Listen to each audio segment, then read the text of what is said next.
being loyal to yourself is like the best way to build that I don't care, I'll win this in the end kind of mindset.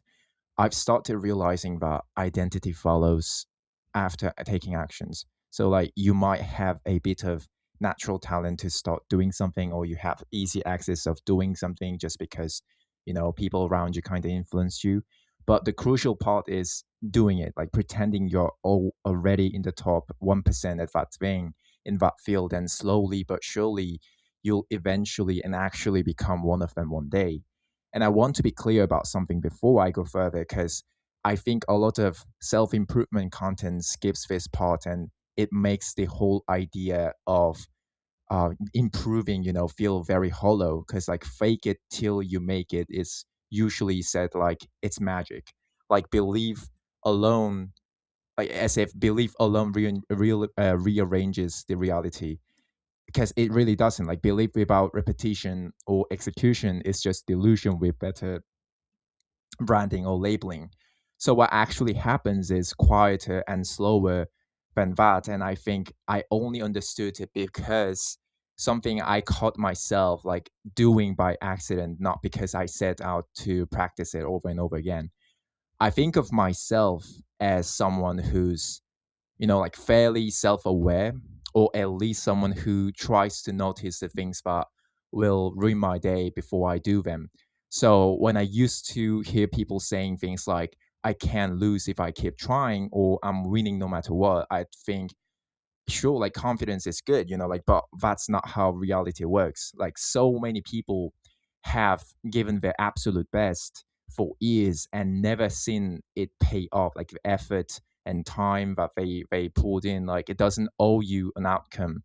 And I still believe that. I'm not walking it back. I'm not like saying it, your belief is what you are, because again, like it's never gonna like rearrange the reality.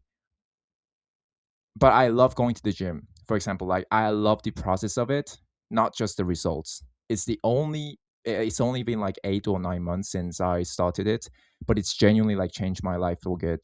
And I was at the gym earlier, and when I noticed something I've been doing like nearly subconsciously every single session, without ever deciding to do it. Whenever I see someone bigger than me, or like someone with a better physique, I would immediately think like my first thought isn't envy or discouragement. It's like, give me a couple of years, I'll get there too. Or like I'll look even better than them. I get this. Like I mean, I've got this. I'm gonna win this. I know that sounds a little cringe, but like, and I know I'm still, how do I say, like in the newbie zone, newbie phase where confidence is cheap because I haven't hit the hard like plateaus yet, or the line, the like once you hit this threshold, you don't really gain that much. You don't really see the progress. But like the fact that this thought exists in me at all, automatically without effort, is what surprised me a lot, because I'm not like this in this like anywhere else in my life. Or usually think, even if like when I'm actually all in something, like I don't really do feel like this. I sometimes get the confidence, but not like this kind of fuck you, like I'm gonna go over the top kind of confidence. And when I'm doing something I dislike, or like something I'm not confident in, like I brace for being called out, like I want to finish it and just move on. I just want to call it a day. I don't dig for my own flaws. I actively kind of avoid finding them, because finding them means I have to sit with being bad at something, and that feels awful, for most of the people. And most damning of all, like I give up really easily, like not dramatically, but like just quietly early before anyone notices I've stopped trying, kind of thing. Even to myself, I just slowly give it up, and I just end up not doing it at the end. But when I'm doing something I love, everything like just flips 160. Like I want to show people my progress. I want to be checked, corrected, told what's wrong with my form of my or my writing or my reasoning. Every part of me feels like they are all organizing around one goal, which is to get better. And criticisms, like actual criticism, feels like they are there to like improve me. So I try to like try so many different things in that field because I want to get better. I want to see if this works on me or not, you know? So like here's the clear distinction I think actually matters. The one that resolves the contradiction I opened with, like the confident, like unkillable mindset. I can't lose if I keep trying. It's not something you should adopt as starting belief. Like it's not a decision. It's a byproduct. You know, it only shows up.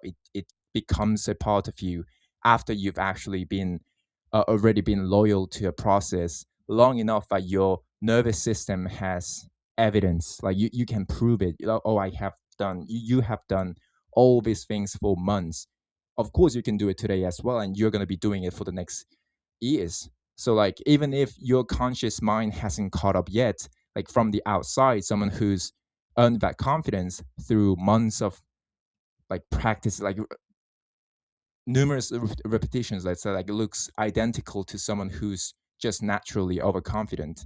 And like same words come out of their mouth, but one of them is describing like a pattern that just like they've already lived, you know, and the other is just hoping a pattern will just actively like automatically justify the sentence. Like oh like it's the kind of feeling like I have to say that I'm confident because everyone says so, and the other one is actually feeling confident in himself, like actually feeling it. And that's the difference. I think like that's the biggest difference between me at the gym, where I have 8 months of actual reps behind the thought, and me pretending I feel that same certainty about something I've never once shown up like consistency for. And confidence isn't something like you tell yourself into. I think it's something that you catch yourself already having. And only after the fact like do you realize you built it without permission, because like one unremarkable day at a time. And like this kind of mindset can't manifest inside you like all at once. Obviously like it gradually becomes a part of you, just like I said, and no deliberately building it. Like that's what being loyal to yourself actually means.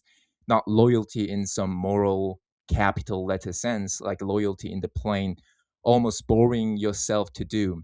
I mean you do, like giving what you have right now today, let's say, like toward the next version of the thing, even when the thing looks like nothing from the outside, like even when there's no evidence yet that it's working, you know, especially then.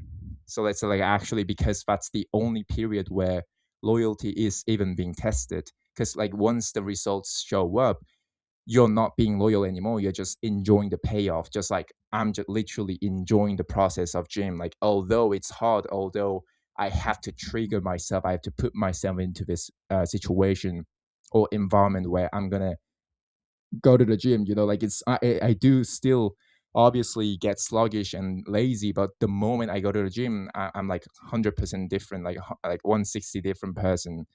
And like just keep pushing, keep routinizing their behavior, and like so that once you've triggered by the time of day, by the location, by the mood, or you just lock in automatically. You just in half flow state, you know, lock in mode, like not for a fixed duration until the actual goal for the day that for that day is done.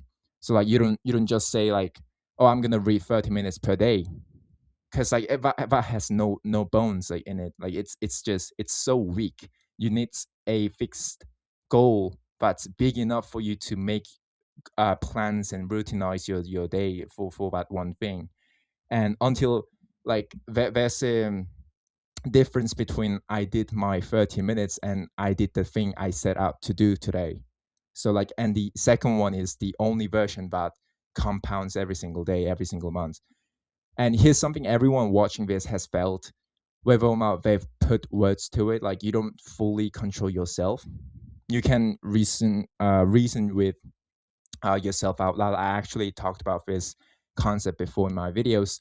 Perfectly logically, you can reason it, and you can like logically say things out loud, and still fail to move your own hands, or you cannot execute it. You know, and you can know like with total clarity that it's not reasonable to still have feelings for someone who betrayed you, let's say, or like, and the knowing changes nothing, you know.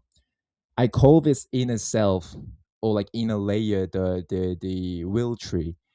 Obviously borrow the term will from Will to Power by Nietzsche. It doesn't negotiate, you know, it doesn't care about your arguments. It just leans toward whatever light and water you've been giving it consistently and without asking your permission first. So like most people treat the will tree like an enemy, like, you know, like something to overcome with discipline or shame or willpower, rhetoric, you know. I think that's backwards, because like I think it's why so much of that content fails long term. You can't out argue a tree. You can't threaten it into growing differently. You know, it doesn't respond to conviction. It responds to conditions, like its situations, and it grows toward whatever you've been feeding it, and it doesn't care whether you feed it on purpose or by accident or subconsciously.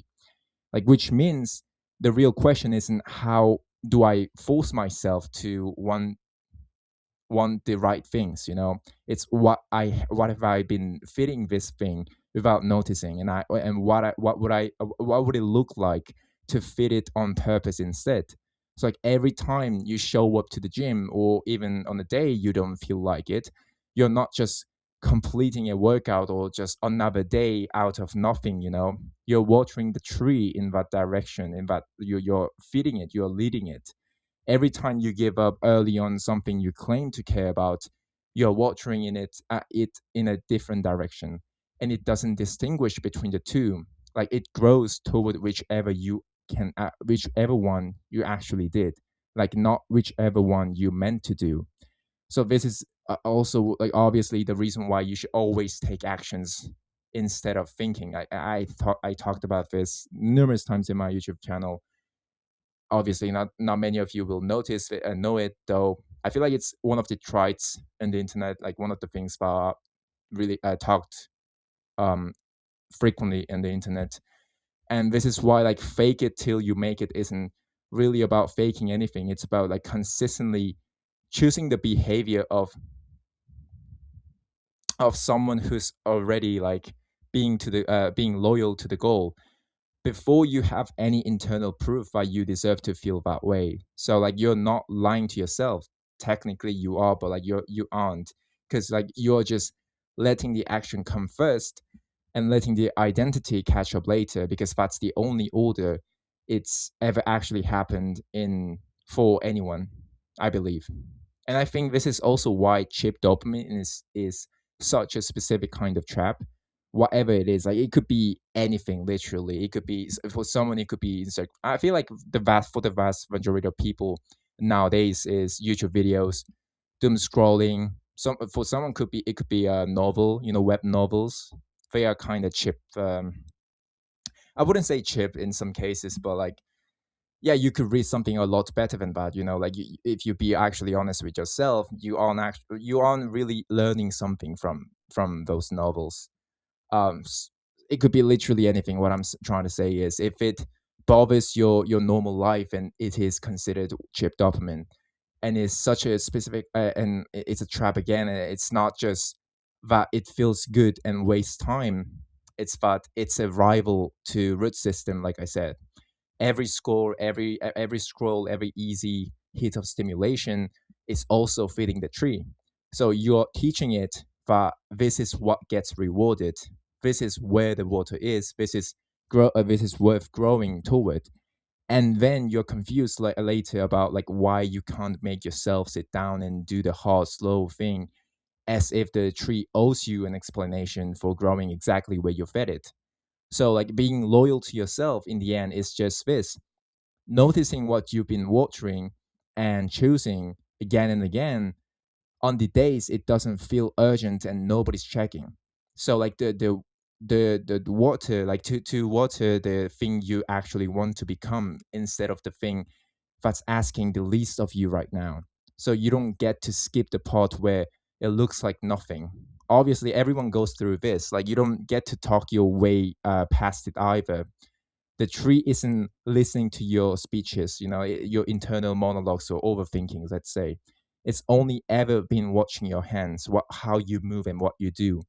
And slowly, not suddenly, but never suddenly, you stop wanting the cheap things as much. Like you start wanting the hot thing on its own terms, actually going and executing the things that you want to do, not because someone convinced you to, but because you spent enough times, enough days choosing it that you're wanting rearranged itself around your choosing, around your decisions that you made. So you stop telling yourself you're confident. You just notice it. It's just there. Like one ordinary day at the gym, staring at someone further along that you, like that the thoughts showed up on its own. Like give me a couple of years and I'll get there too.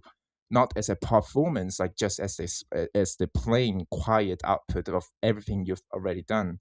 So, like in a nutshell, in this video, this loyal will to power, or how to lead this will tree, I think it's like the best thing that you can do to improve yourself and be a better version of yourself. Yeah, that really is about in this video. Thank you guys for watching and hope you guys have a really great day. Bye.